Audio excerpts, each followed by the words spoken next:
Ndugu wananchi, kama ilivyo ada, naomba tuanze kwa kumshukuru Mwenyezi Mungu mwenye rehema kwa kutujalia uzima na kutuwezesha kuzungumza kwa mara nyingine kwa kutumia utaratibu wetu huu mzuri wa mawasiliano baina ya rais na wananchi wa Tanzania kila mwisho wa mwezi. Siku ya leo nitazungumzia safari yangu ya Ufaransa, Uswisi na Ethiopia. Pia nitazungumzia ujenzi wa bomba la kusafirisha gesi asili kutoka Mtwara kuja Dar es Salaam. Ndugu wananchi, safari yangu ya Ufaransa, Uswisi na Ethiopia ilikuwa nzuri na ya manufaa makubwa kwa nchi yetu. Nchini Ufaransa, licha ya kuimarisha uhusiano wa kirafiki baina ya nchi zetu, tumepata wawekezaji wengi wakubwa wenye nia thabiti ya kuja kuwekeza hapa nchini. Pia tumekubaliana kuanza mazungumzo ya kuwa na mpango mwingine wa ushirikiano. Mpango wetu wa sasa ulioanza mwaka 2006 uliisha mwaka 2010. Mpango ule ulitusaidia sana kuboresha huduma mbalimbali zikiwemo huduma ya maji katika miji ya Utete mkoani Pwani na Mpwapwa mkoani Dodoma. Katika mkutano wa kongamano la uchumi la dunia uliofanyika Davos, Uswisi, tumehakikishiwa ushirikiano katika kuendeleza juhudi zetu za kuleta mapinduzi ya kijani, yani mageuzi ya kilimo, ili tuhakikishie usalama wa chakula na kupunguza umaskini vijijini na kukuza uchumi wa nchi yetu kwa ujumla. Aidha, tulipata bahati ya kushirikishwa katika mjadala uliosimamiwa na waziri mkuu wa zamani wa Uingereza, ndugu Tony Blair, Mheshimiwa Tony Blair, wa kuanzishwa kwa programu kubwa ya kuzisaidia nchi za Afrika kutatua matatizo ya upatikanaji wa umeme. Naamini programu hiyo ikitekelezwa na wakubwa kuheshimu kauli na ahadi zao, itakuwa msaada mkubwa kwa maendeleo ya nchi za Afrika, hasa zilizo kusini mwa jangwa la Sahara. Ndugu wananchi, nchini Ethiopia tulishiriki katika mkutano wa wakuu wa nchi za umoja na mkuu wa nchi na serikali wa Umoja wa Afrika, na katika kikao cha Africa Peer Review Mechanism, ambapo taarifa ya tathmini ya utawala bora ya Tanzania na Zambia ilifanywa na APRM ilijadiliwa na kujadiliwa. Kwa jumla, hatuna mahali tuliponyoshewa kidole kuwa tunafanya vibaya kwa upande wa utawala bora. Tumepongezwa katika mambo mengi na tumepewa ushauri mwingi kwa baadhi ya maeneo waliona hatuna budi kuyaboresha. Nilipata nafasi ya kusema ambayo niliitumia kufafanua baadhi ya mambo yaliyokuwamo kwenye taarifa ile. Pia niliwashukuru na kuahidi kufanyia kazi ushauri uliotolewa. Tathmini ya nchi yetu ilipitishwa kwa kauli moja.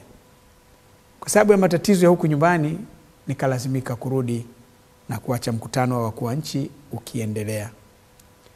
Ndugu wananchi, kama mtakavyokumbuka, tarehe 8 Novemba mwaka wa jana, kule Kinyerezi, wilaya ya Ilala, mkoani Dar es Salaam, hapa Dar es Salaam, niliweka jiwe la msingi la ujenzi wa bomba la kusafirisha gesi asili kutoka Mtwara na Songosongo kuja Dar es Salaam. Karibu na mwishoni mwa Desemba mwaka wa jana, kukafanyika maandamano mjini Mtwara kupinga ujenzi wa bomba hilo. Katika maandamano yale na baadaye kwenye kauli za wanasiasa na wanaharakati, yakatolewa madai kuwa gesi hiyo itumike kwa maendeleo ya Mtwara tu na kwamba yale yanayotakiwa kufanyika Dar es Salaam yafanyike Mtwara. Pia zilitolewa shutuma nyingi dhidi ya serikali eti kuwa kwa miaka mingi imewasahau na haiwajali wananchi wa mikoa ya kusini, na ujenzi wa bomba hilo ni muendelezo wa hayo. Kauli mbalimbali za wanasiasa na wanaharakati ni kama vile ziliongezea mafuta kwenye kaa la moto na kuuchochea mpaka kukatokea matukio yaliyotusikitisha na kutushtua sote. Baadhi ya ndugu zetu wamepoteza maisha na mali za watu na serikali kuharibiwa.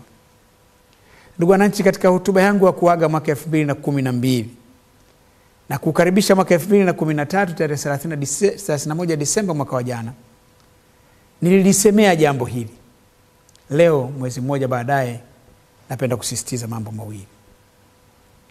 Kwanza, kwamba si kweli kwa serikali inapuuza mikoa ya kusini.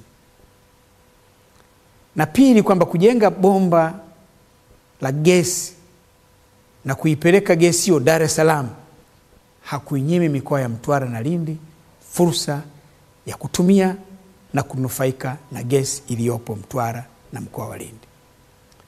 Ndugu wananchi, serikali imefanya, inafanya na ina mipango ya kufanya mambo mengi mazuri kwa ajili ya kuleta maendeleo katika mikoa ya Mtwara na Lindi.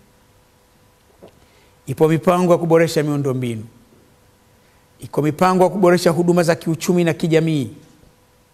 Na ipo mipango ya kukuza uchumi, ikiwa ni pamoja na ujenzi wa viwanda vikubwa na vidogo. Serikali ya awamu ya 3 chini ya uongozi wa Rais mstaafu Mheshimiwa Benjamin Mkapa ilijenga daraja katika mto Rufiji maarufu kwa jina la daraja la Mkapa. Hii ilikuwa hatua kubwa ya awali katika safari ya kutatua matatizo ya usafiri yaliyokuwa naikabili mikoa ya kusini kwa miaka mingi.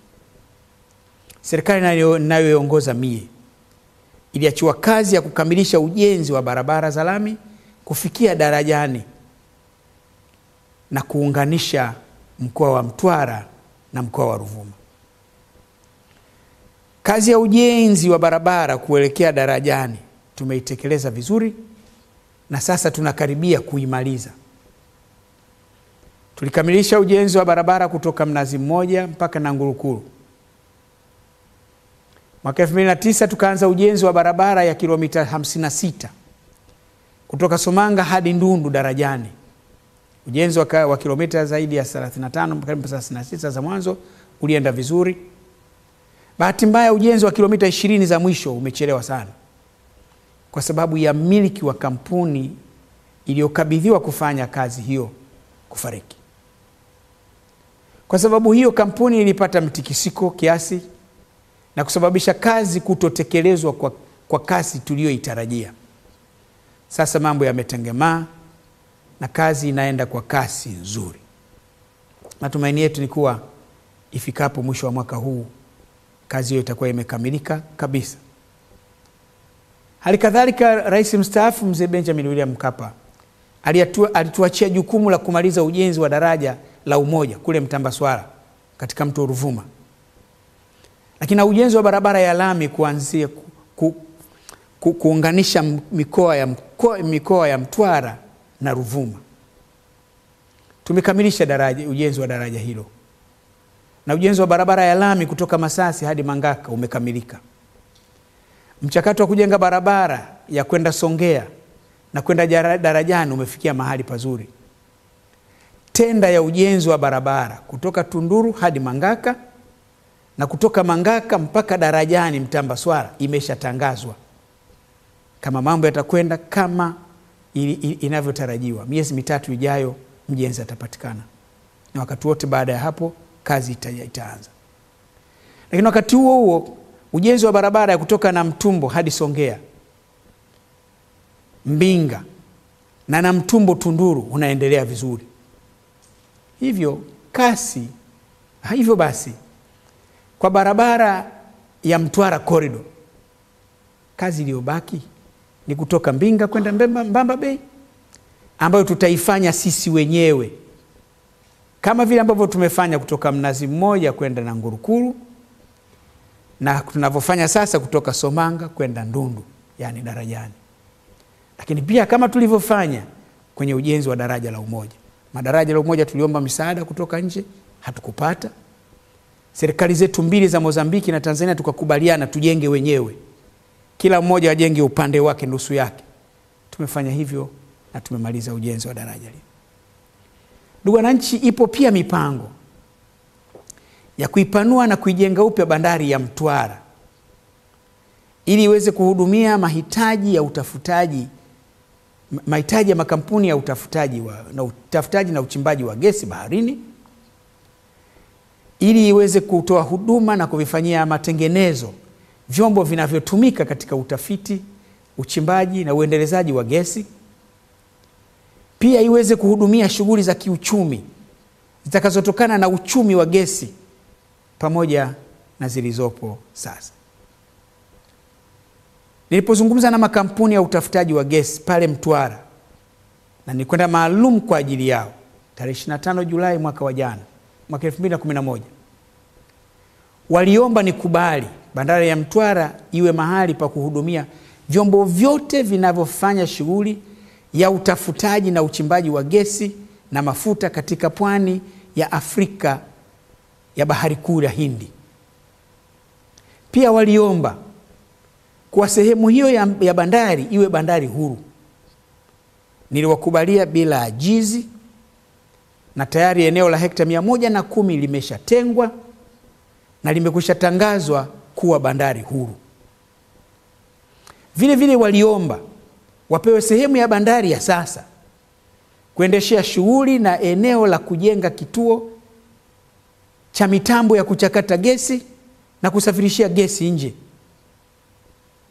Ndugu wananchi, baada ya kuzungumza na makampuni ya utafutaji gesi na mafuta na kuelezwa mahitaji yao, nilibaini kuwa bandari ya Mtwara inahitaji upanuzi mkubwa, inahitaji kujengwa upya.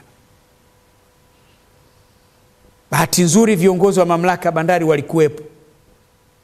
Nilizungumza nao na walinihakikishia kuwa watafanya hivyo.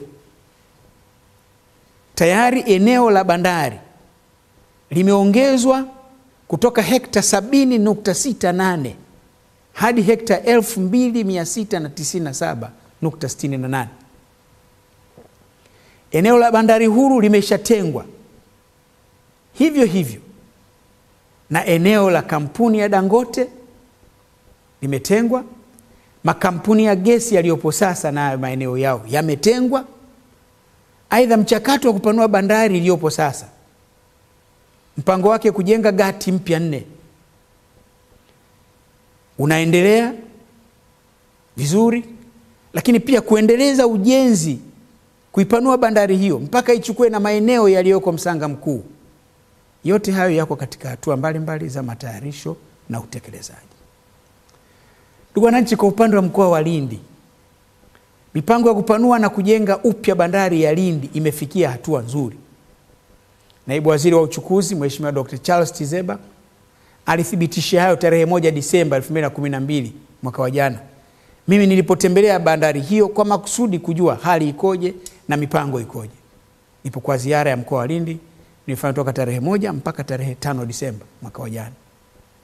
Hali kadhalika mipango ya kujenga bandari ya Kilwa iko mbioni. Tena kwa upande wa mkoa wa Lindi, moja ya makampuni yaliyofanya ugunduzi mkubwa wa gesi baharini wameamua kujenga bandari na kituo cha kuchakata na kusafirisha gesi nje ya Tanzania katika mkoa wa Lindi, kama ilivyo kwa mkoa kwa pale Mtwara. Naambiwa wameshatambua tayari maeneo 3. Kilichobakia ni wale kampuni ile kuamua katika hayo 3 waliyotambua wajenge wapi, na wakishafanya uamuzi huo tutawapa kibali, ujenzi utaanza. Kwa hiyo yanayotokea Mtwara na mkoa wa Lindi nayo yatatokea. Nilipotoka bandari ya Mtwara, ndugu wananchi, siku ile nilitembelea chuo cha VETA, na nilikwenda makusudi kwa nia ya kuzungumza na viongozi wa VETA taifa. Niliwaita wakaja, na wa Wizara ya Elimu na Mafunzo ya Ufundi, kuhusu kuwa na mitaala maalum ya kutoa mafunzo mahususi yatakayohitajika na sekta ya gesi na mafuta kwa vijana wetu. Nilisisitiza kwamba tuwapatie vijana wetu elimu na mafunzo yatakayowawezesha kuajiriwa na makampuni ya gesi, na yale makampuni yatakayokuwa yanatoa huduma kwa makampuni hayo. Nilisema tusipofanya hivyo, makampuni hayo yataajiri watu kutoka nje, na hatutakuwa na sababu ya kuwalaumu wala hatutakuwa na sababu ya sisi kulalamika. Nafurahi kwamba agizo langu hilo limefanyiwa kazi. Hivi sasa katika chuo cha VETA cha Mtwara mafunzo maalum yanatolewa. Kampuni ya Petrobras ya Brazil inashirikiana na VETA kuendesha mafunzo ya gesi kwa vijana 25 kutoka mkoa wa Mtwara. Aidha, chuo cha VETA kwa kushirikiana na kampuni ya gesi ya Uingereza British Gas na Volunteer Services Overseas VSO ya Uingereza wanatekeleza programu ya miaka 3 inayoitwa Enhancing Employability Through Vocational Training. Programu hii inalenga kutoa kozi zitakazowafanya wahitimu kuweza kuajiriwa katika sekta ya gesi. Programu hii ilifunguliwa na Makamu wa Rais Dr. Mohamed Khalid Bilad tarehe 26 Novemba mwaka wa jana. Ndugu wananchi, chini ya programu hii walimu wa masomo yanayohusiana na gesi wanaongezewa ujuzi ili waweze kufikia viwango vya kimataifa. Vile vile Wizara ya Nishati na Madini imetoa upendeleo maalum wa kudhamini wanafunzi 50 kutoka mkoa wa Mtwara kusoma chuoni hapo kwa kugharimiwa na wizara, ambapo tayari wameshahitimu mafunzo ya msingi ya uunganishaji vyuma. Mchakato wa kupata wanafunzi 50 kwa ajili ya mafunzo kama hayo kutoka mkoa wa Lindi unaendelea. Nimeambiwa mpaka sasa wameshapatikana vijana 25, bado 25 hawajawapata, wizara inasubiri. Halikadhalika Wizara ya Nishati na Madini inadhamini wanafunzi 10 kupata mafunzo katika Chuo Kikuu cha Dodoma ambako kozi za mafuta na gesi zinatolewa. Kipaumbele kwa udhamini kinatolewa kwa wanafunzi wa mikoa ya Mtwara na Lindi wenye sifa ya kudahiliwa katika mafunzo hayo. Wamepatikana 3 kati ya 10. Wataalamu hawa na wengine wenye fani mbalimbali za gesi na mafuta watafundishwa kwa kiwango cha shahada ya kwanza, na baadaye kutegemea na walivyofaulu wanaweza kuendelea kwa shahada ya uzamili na hata shahada ya uzamivu, ili nchi yetu ijitosheleze kwa wataalamu wa sekta hii. Ndugu wananchi, baada ya kutembelea bandari ya Mtwara na chuo cha VETA, nilikaa na kuzungumza na viongozi wa serikali na manispaa ya Mtwara. Katika mazungumzo yangu nao niliwasisitiza umuhimu wa kuwa na mpango kabambe wa kuendeleza mji wa Mtwara, Mtwara Master Plan. Mpango ambao utawezesha kujengwa mji mkubwa wa kisasa unaokidhi mahitaji ya mji wa uchumi wa gesi. Niliwataka wahakikishe kuwa kama kuna maeneo ya viwanda, kuna maeneo ya biashara, kuna maeneo ya makazi, kuna maeneo ya huduma mbalimbali za afya, elimu, mapumziko, burudani, viwanja vya michezo na mambo mengineyo. Kazi ya kutayarisha master plan hiyo nimeambiwa imeanza, na manispaa inashirikiana na Wizara ya Ardhi, Nyumba na Makazi. Matumaini yangu ni kwamba kazi hiyo itaisha mapema. Kwa upande wa uwekezaji, nafahamu kwa mpaka sasa makampuni 51 yameonyesha nia ya kuwekeza Mtwara katika maeneo ya viwanda. Viko viwanda 18 na viko viwanda vingine 4 vya kilimo. Kuna mahoteli, kuna watu wanataka kufanya uwekezaji kwenye shughuli za uchukuzi, kuna watu wanataka kufanya uwekezaji katika huduma mbalimbali kwa sekta gesi, logistics kwa lugha ya Kiingereza. Sio Kiswahili chake kizuri rahisi ni kipi, tatafuta baadaye. Lakini wote hawa wanachosubiri ni kutengewa maeneo ya kujenga ili waanze. Hivyo kukamilika mapema kwa mpango kabambe wa mji wa Mtwara kutasaidia kuongeza kasi ya uwekezaji huu kufanyika. Viwanda hivi vyote vitasaidia kuongeza ajira kwa vijana wa Mtwara na wa Tanzania kwa ujumla. Nimeambiwa kwa mfano, wakati wa ujenzi wa kiwanda cha saruji kile cha Dangote, zaidi ya watu 7,500 wataajiriwa kwa kazi ya ujenzi. Kiwanda kile cha mbolea kitakapojengwa ndio mambo yatakuwa makubwa zaidi. Watu wanahitajika wengi zaidi kwenye ujenzi. Ndugu wananchi, kabla hata ya ugunduzi wa gesi iliyoko baharini, tulikuwa na mpango wa kutumia gesi ya Msimbati maarufu kwa Mnazi Bay kwa ajili ya kuzalisha umeme, kuzalisha mbolea na kutumika katika kiwanda cha saruji pale Mtwara. Kwa upande wa umeme kulikuwa na mpango wa kujenga mtambo wa kuzalisha megawati 300 kwa kushirikiana na kampuni moja binafsi. Bahati mbaya, wakati wa matatizo ya kifedha ya dunia mwaka 2009, mwekezaji huyo akashindwa kupata mikopo katika vyombo vya fedha vya dunia. Mradi ule ukasimama kutekelezwa. Lakini mradi ule haukufa, wala mradi ule haukuhamishiwa Dar es Salaam au Bagamoyo kama ambavyo imekuwa inapotoshwa kwa makusudi. Maana walisema mradi umehamishiwa ule kiwanda cha saruji bandari, ndio maana kapiga kwenye mabango pale Mtwara kwanza, Bagamoyo baadaye. Nikauliza, hivi ilikuwaje? Wakasema kule maneno ni kwamba vitu vyote hivi mzee umepeleka kwenu. Mradi huo bado upo. Tena mpango wa sasa ni kujenga megawati 600 mara 2 ya power station ile ikuwepo pale, zitumike Mtwara, na zingine zitakazobakia, umeme utakaobakia uingizwe kwenye grid ya taifa tena kwa kupitia Songea, ili uunganishe kwa upande ule kule.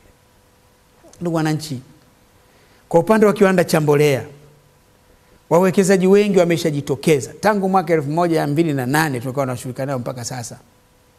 Mchakato umefanyika, wamechambuliwa wawekezaji wenye sifa na wametambuliwa. Mambo mawili yamechelewesha ujenzi wa kiwanda kile au utekelezaji wa mradi huu. Jambo la kwanza ni kwamba wawekezaji na kampuni ya Altumas iliyokuwa mbia na mshirika wa shirika la maendeleo ya petroli Tanzania TPDC wakati ule, walishindwa kukubaliana na wawekezaji juu ya bei ya kuwauzia gesi. Wawekezaji wanataka bei fulani, wao hawa TPDC na Altumas wana bei juu, wakaomba ipunguzwe.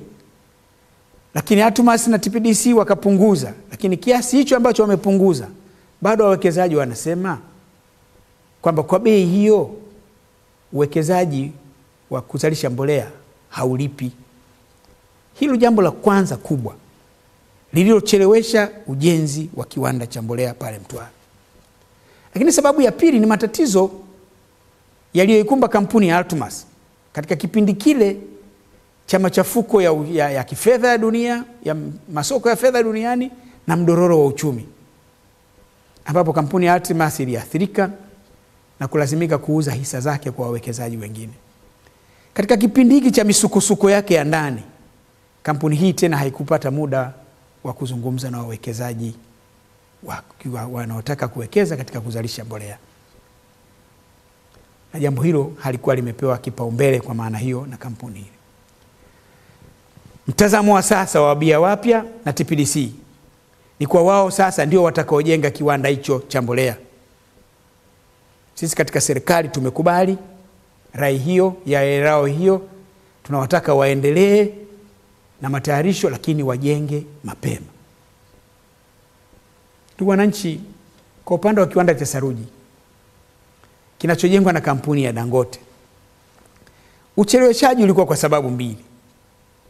Kwanza, kampuni ya Dangote iliomba eneo zaidi ya ililokuwa imeomba awali na kupewa.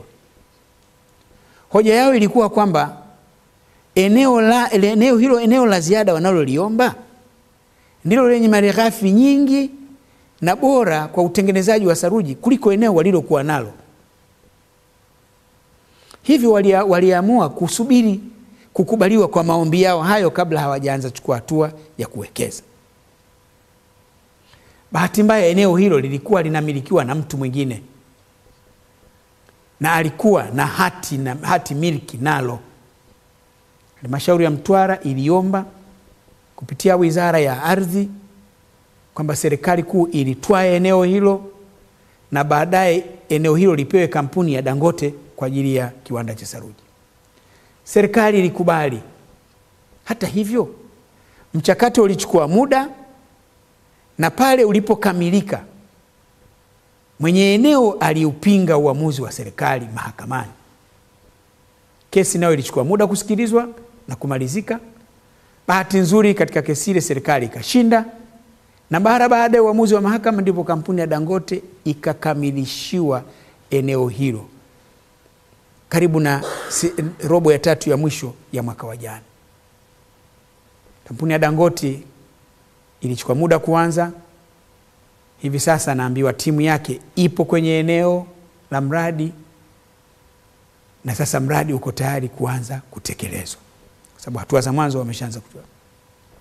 Jambo lingine, niliambiwa kuwa katika magari yaliyopigwa mawe katika fujo za Mtwara ni pamoja na gari la mradi huo nao. Lakini kiacha hayo, huo ndio ukweli kuhusu ujenzi wa kiwanda cha saruji cha Dangote. Madai kuwa kiwanda hicho kimehamishiwa Dar es Salaam au Bagamoyo, nayo pia si ya kweli. Kwanza, kama kwetu Bagamoyo limestone hakuna. Kuna mchanga tu ule. Ukihamisha kiwanda hata ukikipenda hakiwezi kuwa.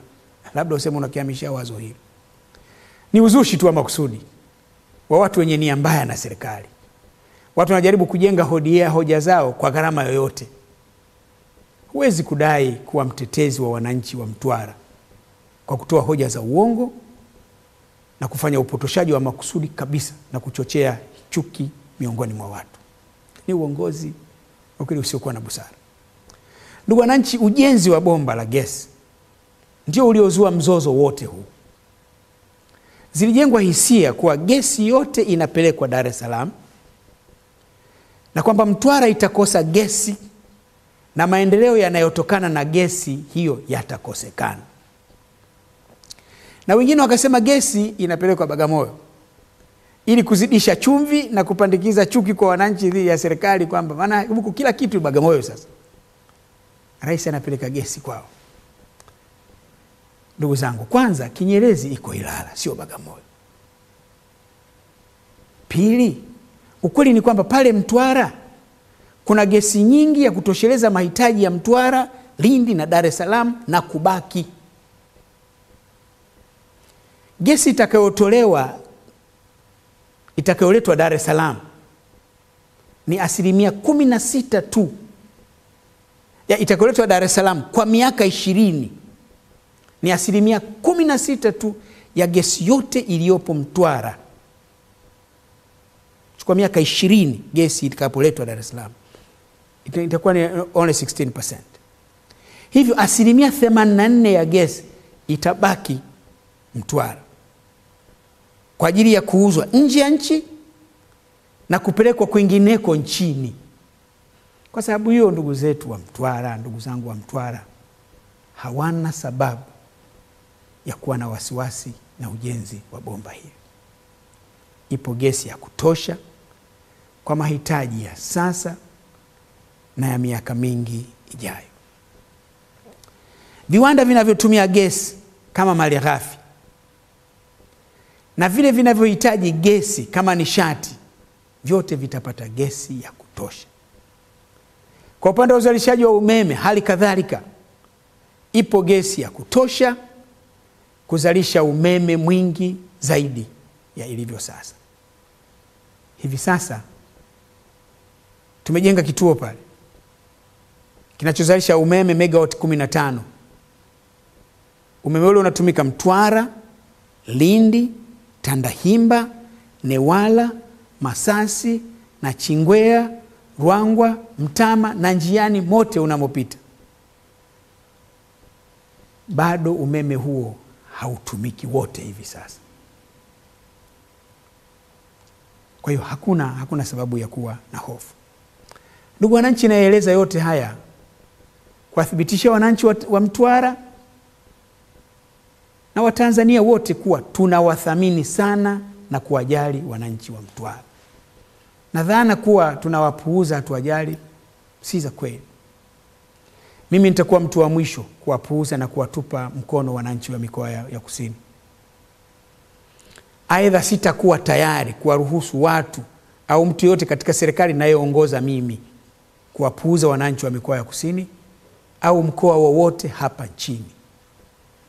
Hiyo haitakuwa sawa, sio maadili ya serikali ya wananchi wa Tanzania. Nishasema siku za nyuma na napenda kurudia tena leo. Kwa kwangu mimi hakuna mkoa ulio bora kuliko mwingine. Yote sawa. Ni kutokana na msimamo wangu huo ndio maana tumeelekeza nguvu na rasilimali nyingi za serikali katika awamu hii katika maendeleo ya mikoa iliyokuwa inadaiwa kuwa imesahauliwa. Kazi ya ujenzi wa barabara za lami iliyofanyika na inayoendelea kufanyika katika mikoa ya Lindi, Mtwara, Ruvuma, Rukwa, Kigoma na Kagera inajieleza yenyewe. Mipango ya kuboresha kiwanja cha ndege cha Mtwara kifikie hadhi ya kimataifa inayoendelea hivi sasa. Na mipango ya kuboresha viwanja vya ndege vya Lindi na Kilwa ni ushahidi mwingine kati ya mambo mengi tunayoweza kuyataja, yako ya elimu, ya maji, ya afya na mengineyo.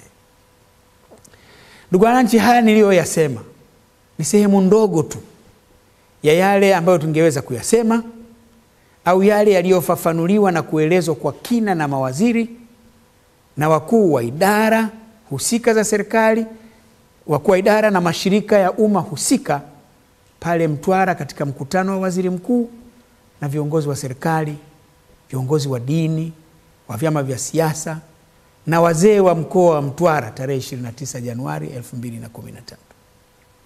Ndugu wananchi, napenda kutumia nafasi hii kutoa pongezi nyingi na dhati kabisa kwa waziri mkuu Mheshimiwa Mizengo Pinda kwa kazi kubwa na nzuri aliyoifanya kule Mtwara ya kuunganisha jamii.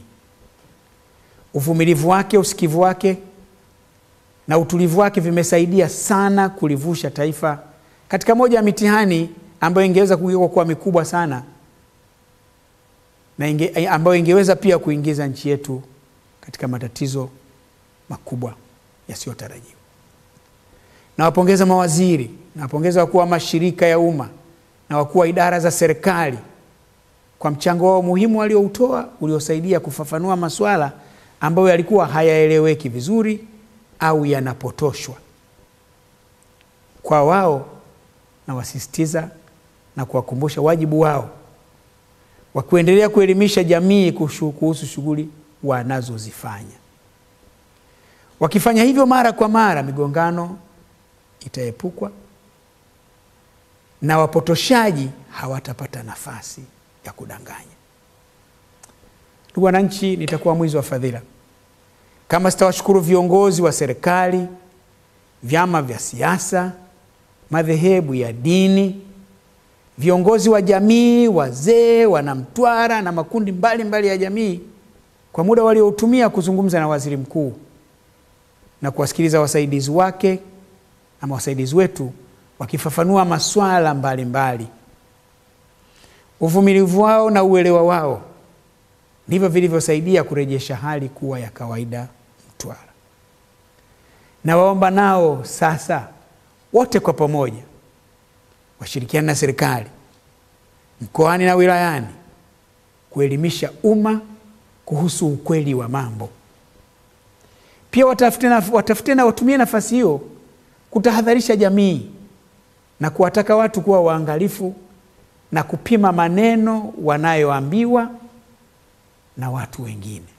Akili ya kuambiwa changanya na zako. Wajiepushe na maneno au vitendo vinavyofarakanisha, vitendo vinavyochonganisha, vitendo vinavyopandikiza chuki dhidi ya watu au serikali yao. Waambieni kuwa ghasia haijengi. Ghasia hukimbiza wawekezaji, kwani wakipata hofu kuwa hali ya amani na usalama ni ya mashaka, watatoka Kwanza wanaweza kuahirisha uwekezaji wao. Wengine wanaweza kutoka kabisa kwenda kuwekeza kwingine, kwa sababu kama wanachofuata ni gesi, nchi nyingine pia inazo. Vyema waamue kuwekeza hapa hapa nchini, lakini wanaweza kabisa kwenda nchi nyingine na sisi tukapoteza kabisa. Nafahamu wako wawekezaji hivi sasa waliosema kwanza, unajua, ngoja tunataka kuja baada ya miezi mitatu tuone hali ya Mtwara ilivyo. Na sio mmoja, wako wengi. Ni vizuri watu wakajua kila kitu athari zake ni nini. Ndugu wananchi, nawapa pole wananchi wa Mtwara na Masasi kwa usumbufu waliopata, na wananchi wa Tanzania kwa ujumla kwa usumbufu waliopata kutokana na ghasia zilizofanywa. Nawapa pole waliofiwa na kujeruhiwa. Nawapa pole waliopoteza na kuharibiwa mali zao. Kwa kweli inasikitisha na kufadhaisha kuona watu wanafanya vitendo vya kuua, kuchoma moto nyumba za watu na majengo ya serikali, pamoja na kuharibu na kuiba mali za watu. Huu ni uhalifu ambao hauna maelezo, haukubaliki. Tunaviachia vyombo husika vya dola na sheria kutimiza wajibu wake. Kwa waliohusika iwe fundisho kwao na kwa wengineo kutokubali kutumika kwa maslahi ya watu wengine siku zijazo.